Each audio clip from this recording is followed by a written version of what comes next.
And ఇది ఆడపిల్లలకి ఏంటంటే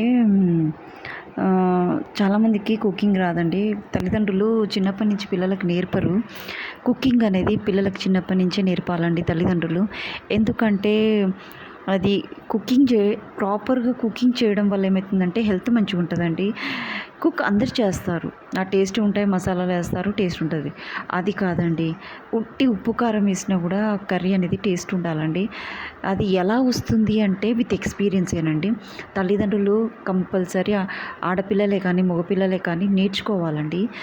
ఎందుకంటే ఏ టైం ఎలా వస్తుందో తెలియదు.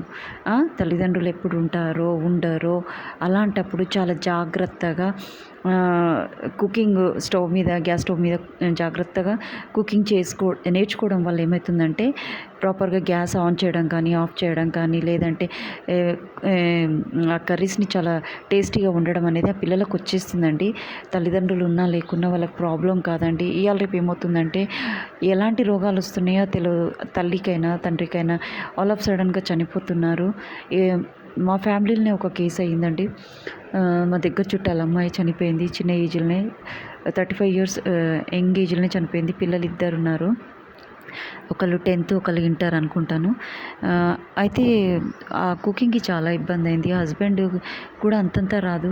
ఏమవుతుందంటే ఆ బయట నుంచి తెచ్చుకొని తినడం వల్ల చాలా ఇష్యూస్ వస్తున్నాయి, హెల్త్ ఇష్యూస్. ఇలా ఈ ఫ్యూచర్ గురించి ఆలోచించి చెప్తున్నానండి. పిల్లలకి మీరు cooking నేర్పండి.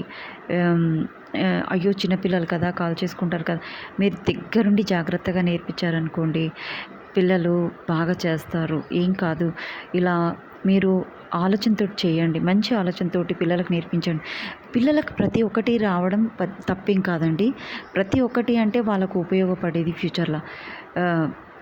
Everything will be good. Health కూడా బాగుంటుంది. వాళ్ళు అన్ని విధాలుగా మంచిగా ఉంటుందండి. Thank you to everyone.